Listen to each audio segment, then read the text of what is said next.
Hello बच्चों। तो हम लोग देखेंगे है ना लेंस का फोकस और फोकस दूरी हम लोग किसको बोलते हैं। तो अभी हम लोग अपवर्तन का टॉपिक देख रहे हैं ना।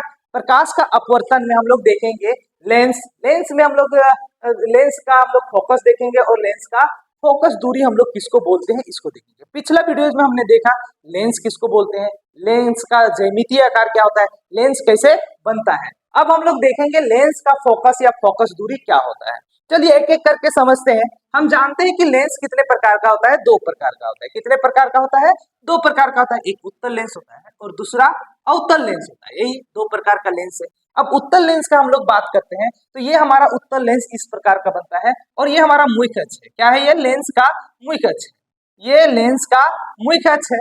अब यदि हम मुख्य अक्ष के कोई भी समानांतर किरण होगा है ना, कोई भी आपतित किरण हम लोग खींचते हैं और यदि वो आपतित किरण मुख्य अक्ष के समानांतर हो और वो अपवर्तन के बाद उत्तल लेंस से अपवर्तन के बाद वो मुख्य अक्ष की ओर मुड़ जाती है। इस चीज का ध्यान रखना है और इस चीज को समझना है कि जब कोई भी आपतित किरण मुख्य अक्ष के समानांतर होती है और मुख्य अक्ष के समानांतर होती है तो ये अपवर्तन के बाद लेंस से अपवर्तन के बाद वो मुख्य अक्ष की ओर मुड़ जाती है ना। इसीलिए इस लेंस को दूसरे नाम से जाना जाता है अभिसारी लेंस। क्या नाम से जाना जाता है, अभिसारी लेंस बोला जाता है, क्योंकि ये प्रकाश की किरण को मुख्य अक्ष की ओर मोड़ देती है। तो उत्तल लेंस जो है मुख्य अक्ष के समानांतर आती हुई प्रकाश की किरण को है ना मुख्य अक्ष की ओर मोड़ देती है। इसीलिए ये लेंस हमारा कौन सा लेंस कहलाता है, अभिसारी लेंस कहलाता है। तो एक और नाम जान गए है ना किसका, उत्तल लेंस का दूसरा नाम अभिसारी लेंस भी कहा जाता है।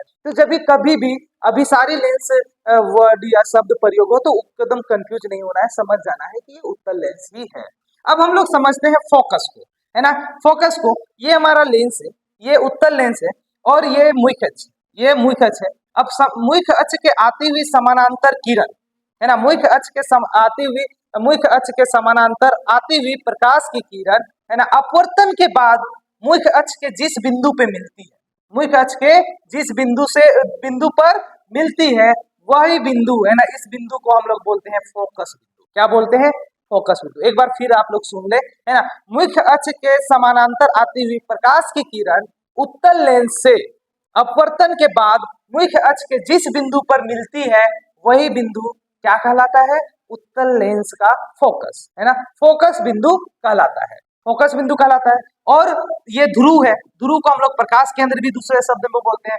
और ये हमारा अब ये हो गया फोकस बिंदु। क्या हो गया, ये फोकस बिंदु। अब फोकस बिंदु और ध्रुव के बीच का जो दूरी होता है उस दूरी को हम लोग बोलते हैं फोकस दूरी। क्या बोलते हैं, फोकस दूरी। उसको भी स्मॉल एफ से लिखते हैं। अब याद रखना है फोकस, उत्तल लेंस का फोकस क्या होता है, मुख्य अक्ष के समानांतर आती हुई प्रकाश की किरणें उत्तल लेंस से अपवर्तन के बाद मुख्य अक्ष के जिस बिंदु पर मिलती है ना, फोकस बिंदु कहलाती है। क्या कहलाती है, जिस भी बिंदु पर मिलेगी है ना अपवर्तन के बाद उसको हम लोग फोकस बिंदु कहते हैं। और ध्रुव को फोकस ध्रुव से दूरी को, मतलब फोकस बिंदु का जो दूरी होगा ध्रुव से दूरी को हम लोग उसको क्या बोलेंगे, फोकस दूरी कहते हैं या बोलते हैं। ये था हमारा उत्तल लेंस। अब हम लोग देखेंगे अवतल लेंस।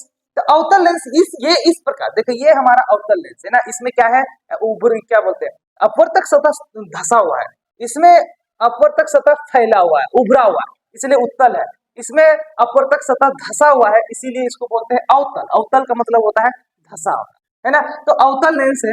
अब ये अवतल लेंस में यदि मुख्य अक्ष के समानांतर कोई भी आपतित किरण होगी, मुख्य अक्ष के समानांतर यदि आपतित किरण होगी तो क्या होगा है ना, वो मुख्य अक्ष से दूर चली जाती है। देख सकते हैं, दूर चली जा रही है। मुख्य अक्ष के समानांतर आपतित किरण है लेकिन अपवर्तन के बाद वो मुख्य अक्ष से दूर चली जाती है। इसीलिए इस लेंस को अपसारी लेंस भी बोला जाता है। क्या बोला जाता है, अपसारी। अपसारी लेंस का मतलब फैलाने वाला, ठीक है। तो फैलाने वाला लेंस भी बोला जाता है क्योंकि मुख्य अक्ष के आती हुई समानांतर किरण अवतल लेंस से अपवर्तन के बाद मुख्य अक्ष से दूर चली जाती है, इसीलिए यह कहलाती है अपसारी लेंस। अब हम लोग फोकस को समझते हैं कि आखिर अवतल दर्पण अवतल लेंस, अवतल दर्पण भी होता है इसलिए मुंह में आ गया। ओके, अवतल लेंस का फोकस किसको हम लोग बोलेंगे, अवतल लेंस का फोकस किसको बोलेंगे, तो इस चित्र को थोड़ा गौर करें, है ना।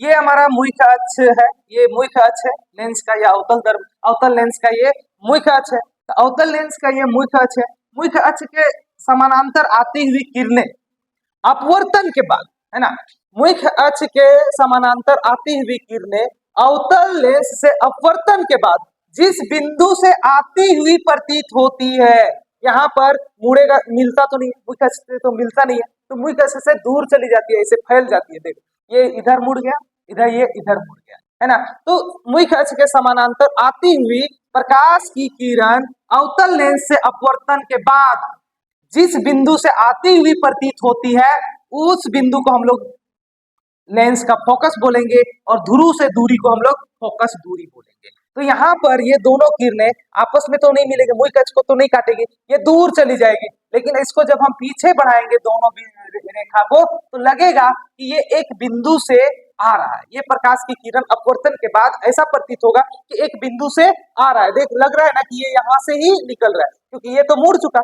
ये सीधा जाता है ना, ये सीधा जाता, लेकिन ये अपवर्तन के बाद मुड़ गया है और मुख्य अक्ष से दूर चला गया है। लेकिन इसको यदि पीछे करेंगे तो दोनों का एक बिंदु पे मिलेगा, मुख्य अक्ष के एक बिंदु पे मिलेगा, और लगेगा कि मुख्य अक्ष के एक बिंदु से आती हुई प्रतीत होगी। इसी बिंदु को हम लोग बोलेंगे फोकस बिंदु, है ना। और जो ध्रुव से दो दूरी होगा उसको हम लोग बोलेंगे फोकस दूरी बोलेंगे, उसको भी स्मॉल एफ से ही दर्शाते हैं।